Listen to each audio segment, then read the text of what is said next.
Welcome to this presentation on keeping our mountains plastic waste free. My name is Frank Moser. I work for the Secretariat of the Basel, Rotterdam and Stockholm Conventions. I am also a ski instructor, and I hope that with this presentation you are enticed to get active in this very important field. This presentation is a logic continuation of a presentation we gave at the last Interski Congress in 2023 in Levi. Since then, a lot of things have happened. We have signed a Memorandum of Understanding with Interski, ISIA, or the International Ski Instructors Association, and with IAESS, the International Association of Education and Science and Snowsport. At the end of this presentation, I hope you have a better understanding who we are from the United Nations, why are we working together with Interski, ISIA and IAESS, and why you should engage. So, who are we? I work for the Secretariat of the Basel, Rotterdam or Stockholm Conventions, short the BRS Conventions. We are administered by the United Nations Environment Programme, UNEP. And in this slide, I would like to cover one of the conventions, the Basel Convention, who deals with waste. This is particularly important for the management of plastic waste in mountainous and remote areas. The Basel Convention has three pillars. The first pillar deals with shipping waste across borders between countries. The second pillar deals with the environmentally sound management of waste, both in developing and developed countries. And the third pillar about the minimization of the generation of hazardous waste. Basically, we would like to close the tap and do not generate waste at all. The Basel Convention is unique in such that it was the first legally binding international instrument that is regulating plastic waste. More specifically, the Basel Convention is managing mixed plastic waste. And this is now subject to what we call the prior informed consent or PIC procedure. That means that if any country would like to export such mixed plastic waste, it has to ensure that the receiving country has the capacity to treat this waste in an environmentally sound manner. I would like to quickly set the frame of what we are talking about here and why it is important to get active. We are in the midst of a global plastic waste crisis. Production and consumption of plastic has grown exponentially since the 50s, and it may triple by 2060. And this is scary for me. We're talking about an amount of 1.231 million tons. There's a clear link to greenhouse gas emissions. Plastic has generated 3.4% of such emissions in 2019, and this will only grow. We have found that packaging is the largest generator of plastic waste. And for me, this is also very striking. Data from 2019 showed that the accumulated stock of plastic waste in rivers, lakes, and oceans amounted to 139 million tons. At the same time, only 9% of this plastic waste that we are generating is being recycled. It also takes around 300 years for a plastic bottle to decompose at high altitudes.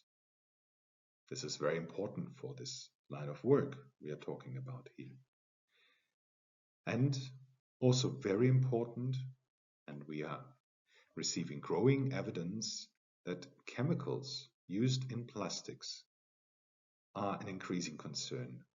To date, we look at around 4,000 chemicals that are used in plastics, and that can be a concern to human health.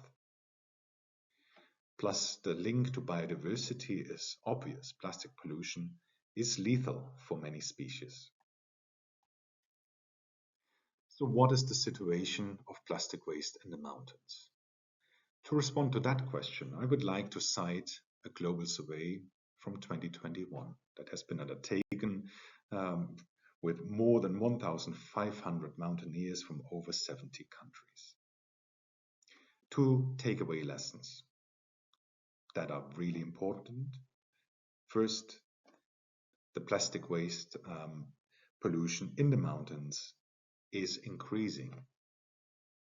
And the second takeaway lesson is that packaging is the primary source. But I find also a few more points here that I think are very relevant and interesting. First, let's look where these wastes are found.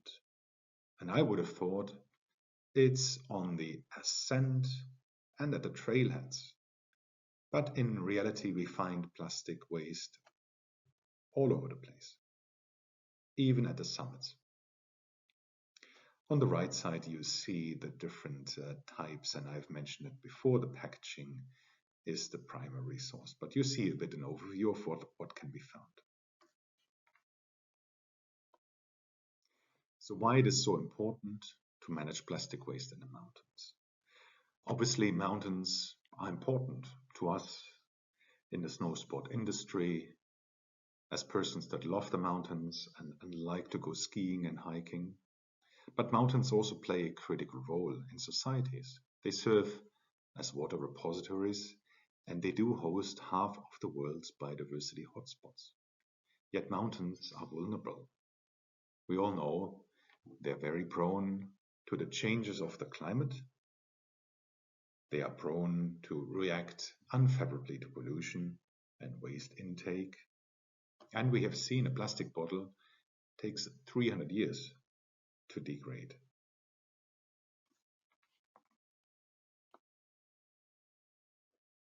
Let us move now to the next question that we would like to answer. What drives plastic pollution in the mountains? We have identified three main drivers of plastic waste in the mountains. The first two drivers are the plastic waste footprint of tourism and, in general terms, economic growth, which comes with an increasing consumption. These two drivers can be addressed by project work. But we wanted also to note a third driver, which is the atmospheric transport of microplastic. This is harder to manage with a project intervention, but it is an important intake of plastic waste that we do not want to miss to mention. The second big question that we would like to cover in this presentation is why it is so challenging to ensure that plastics are managed in an environmentally sound manner.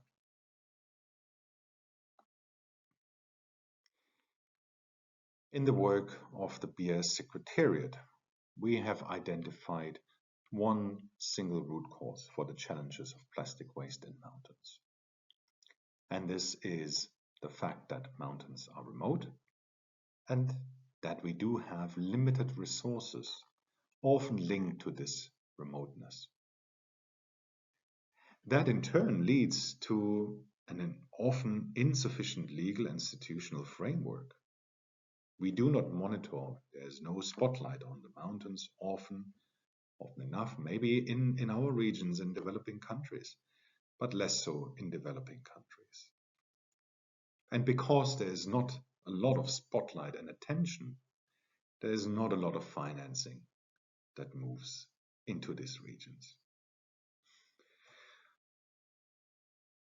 As another consequence, we see a lack of awareness we see a lack of incentives, and I'm not saying that there are no incentives at all, but globally speaking, there are very few incentives to manage plastic in the mountains.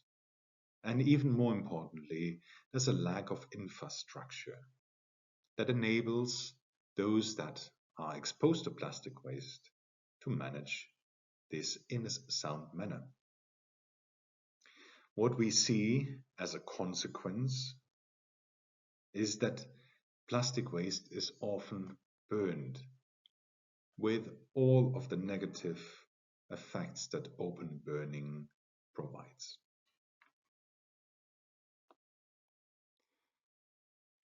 So the third question, and this is the core of this presentation, how can we make progress to address plastic waste in the mountains?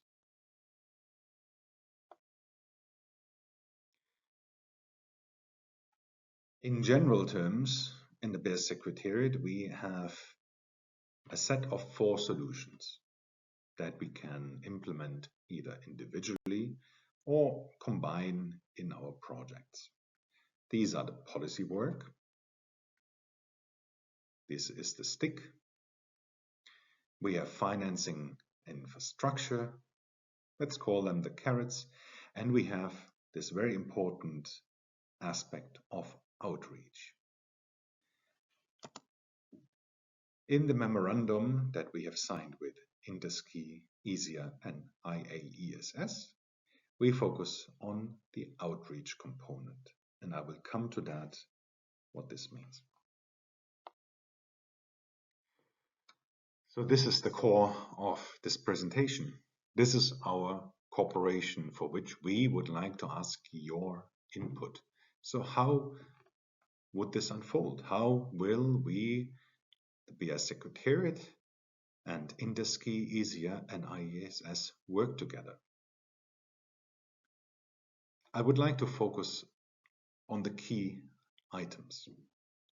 First, we would like to share data and information and use this data to develop this and disseminate education and awareness raising materials.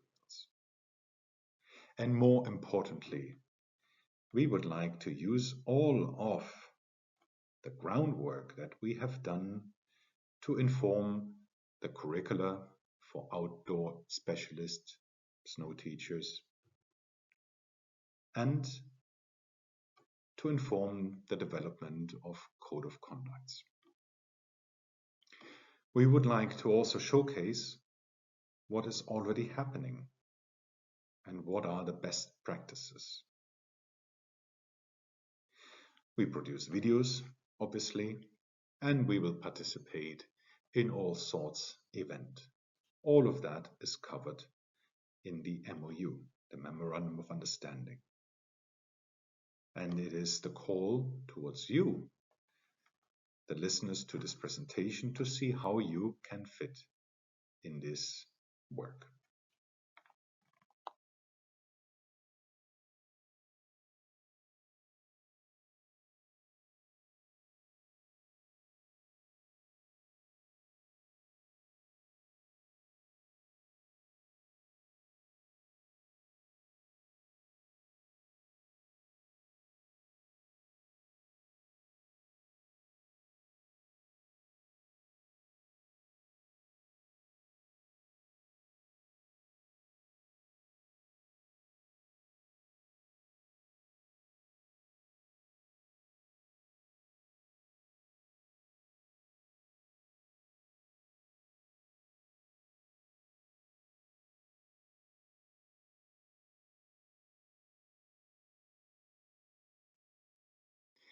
So you may ask yourself, how does it work in practice? And we would like to provide this slide here to outline a bit the mechanics. So in short, the way the MOU is structured, it is a top-down, bottom-up approach. And this is really important for us. And you may find yourself at different entry points, depending on where you work or where your position is in the Interski, ISIA and IAESS family. At the association level, we have talked about this. The information that we share and collect can be used in curricular code of conduct guidelines. At the ski school level, we have an opportunity also to generate content to adapt this findings that we have collected, the data that we provide to the local situation. And we have found that this is very important because the contexts are different if we are in the Alps or in the Andes. But also most importantly here, the ski school can train the trainers. And then at the ski instructor level, those will generate a lot of content. We know that as a ski instructor, we lead us by example. We are opinion shapers. But also we interact, we have own ideas. And in my presentation in Levi at the Interski Congress, I've seen a lot of positive and already happening activities that can be implemented easily. We do require this information. This is the core of this presentation. So please do share if you work as a ski or outdoor instructor.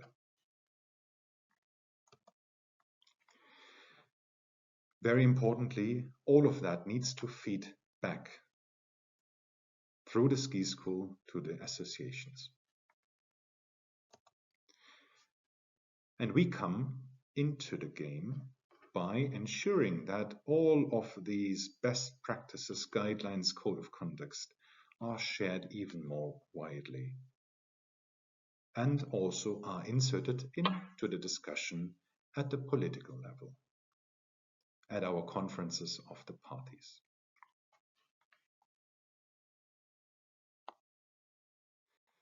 I would like to end this presentation by showcasing the unique role that education plays in plastic management with a few lessons learned that I took back from my presentation in Levi.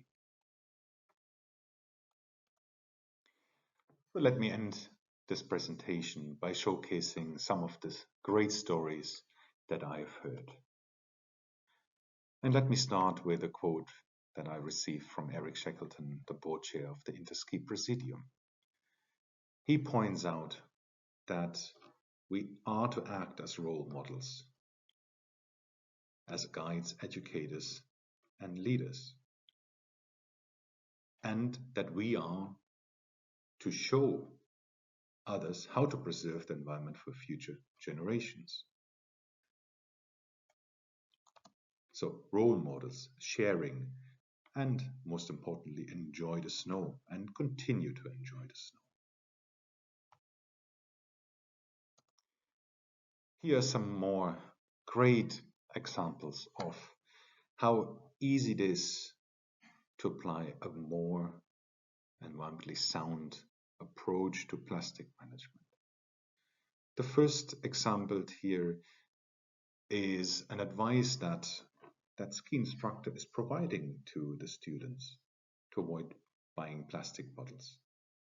Bring own bottles. There is an organization with a bit of advanced work where all the students and customers are living, and a bit of preparation to make sufficient amounts of tea. The second example I find great because it is a great incentive. Who does not like hot chocolate? To provide hot chocolate points for picking up waste. I come to the end of my presentation. Thank you for your attention. I hope I could show you that plastic waste in the mountains is a severe problem and it is an increasing problem. I hope I could show you that we have several areas where we can intervene and that outreach is important. I hope I could show you that this Memorandum of Understanding between the BRS Secretariat and the Interski family is a place where we can make a difference. So please do engage. We would love to hear from you. Thank you.